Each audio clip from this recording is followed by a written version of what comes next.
Hello বন্ধুরা, দেখো আজকে আমি বাড়িতে চিলি সয়াবিন রান্না করেছি। দেখো দেখতে কতটা লোভনীয় হয়েছে। এবার তোমরা কি করে আমি রান্না করেছি সেটা তোমাদের কাছে শেয়ার করছি। প্রথমেই আমি একটা বাটিতে জল বসিয়ে দিয়েছিলাম এবং তার মধ্যে এক বাটি সয়াবিন নিয়ে ওটাকে ভালো করে সেদ্ধ করে ঠান্ডা জল দিয়ে ওটাকে ধুয়ে পরিষ্কার করে নিয়েছিলাম।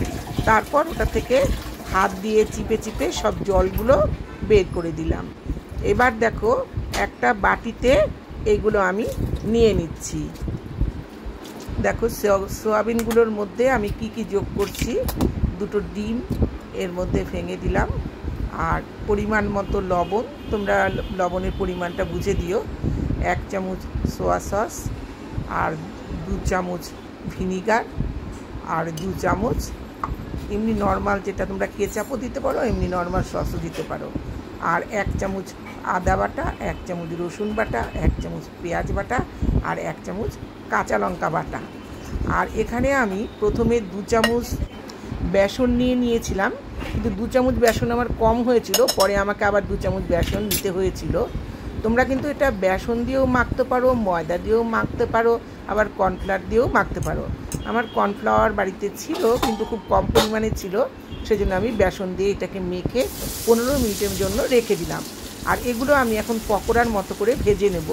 আমি সাদা তেলেই কিন্তু এই কাজটি সম্পন্ন করব। এই দেখো আমি পকোড়ার মতো করে এইগুলো ভেজে নিচ্ছি। ভেজে নিয়ে এইভাবেই আমি দেখো প্রথমে যখন কড়াতে দিয়েছি ওটা কিন্তু নাড়াচাড়া করবে না, যখন একটু হয়ে আসবে তখন ওটাকে উল্টে পাল্টে এইভাবে আমি যেভাবে ভেজে নিচ্ছি সেভাবে ভেজে নেবে। আর ডিম রয়েছে জন্য তেলের মধ্যে কিন্তু দেখো ফেনা উঠেছে। হ্যাঁ, ডিম এমনিতেই ডিম ভাজতে গিয়ে ফেনা ওঠে। এইভাবে কিন্তু আমি পকোড়াগুলো সব ভেজে নিলাম। এই দেখো থালায় সব ভাজা হয়ে গেছে। এবার কড়াতে আমি কি দিচ্ছি দেখো, আমি 2টো পেঁয়াজ 8 টুকরো করে কেটে ওটাকে ছাড়িয়ে নিয়েছি পাতলা পাতলা করে, আর একটা ক্যাপসিকাম নিয়েছি, আর 2টো বড় দেখে টমেটো নিয়েছি। প্রথমে আমি ওই তেলের মধ্যে পেঁয়াজগুলো দিয়ে দিলাম, একটু নরম হতেই তার মধ্যে আমি টমেটোগুলো ছেড়ে দিলাম। টমেটোগুলো একটু নরম হলে তার মধ্যে আমি ক্যাপসিকামগুলো দিয়ে দিলাম। আর এর মধ্যে দিতে হবে পরিমাণ মতো নুন। নুনের পরিমাণটা আমি বলছি না, তোমরা তোমাদের পরিমাণ অনুযায়ী নুনটা দিয়ে নেবে। এবং এর মধ্যে আমি দিয়ে দিলাম 1 চামচ রসুন বাটা, আর 1 চামচ গার্লিক সস দিয়েছি, আর দিলাম 1 চামচ সোয়া সস, আর 2 চামচ ভিনিগার। ভিনিগারটা কিন্তু অবশ্যই দিতে হবে।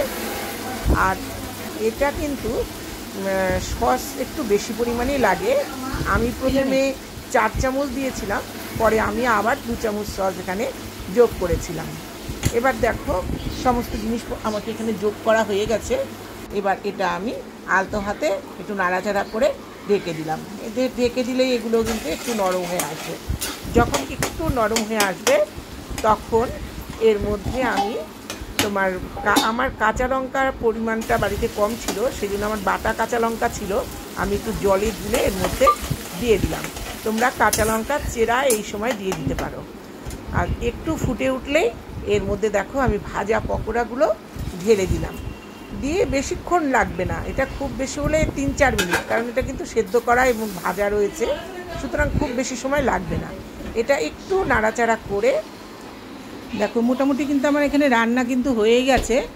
এইভাবে আর 2-3 মিনিট নাড়াচাড়া করব, করে যে একটা বাটিতে একটুখানি জলের মধ্যে কর্নফ্লাওয়ার গুলে এবার আমি এটাতে দিয়ে দেবো। একটা ঘোল বানাবো, বানিয়ে এটা দিয়ে একটু ফুটিয়ে এটাকে আমি নামিয়ে ফেলবো। দেখো আমার কিন্তু মোটামুটি রেডি। এই কর্নফ্লাওয়ার গুলে দিলেই এবার রেডি, এই পদটা একদম পুরোপুরি রেডি। তোমাদের কে কোথা থেকে দেখছো আমাকে জানিও। তোমাদের যদি ভালো লাগে, আমার বাড়ির যারা ছিল তারা সবাই খেয়ে বললো খেতে নাকি খুব ভালো হয়েছে। তোমরা এইভাবে চটপট রান্না করে ফেলো। আচ্ছা, নামানোর আগে কিন্তু তোমরা অবশ্যই 1 চামচ চিনি এতে যোগ করো, তোমাদের বলতে ভুলে গিয়েছিলাম। তা এইভাবে তোমরা চটপট রান্না করে ফেলো, এবং কে কোথা থেকে দেখছো এবং তোমরা এইভাবে তৈরি করে দেখো কেমন লাগে আমাকে জানিও। যদি তোমাদের রেসিপিটি ভালো লাগে তাহলে তোমরা লাইক, কমেন্ট ও শেয়ার করো, আর সাবস্ক্রাইব করার জন্য তোমাদের অনুরোধ রইল। আবার কোনো ভিডিওতে আবার তোমাদের সঙ্গে দেখা হবে। টাটা।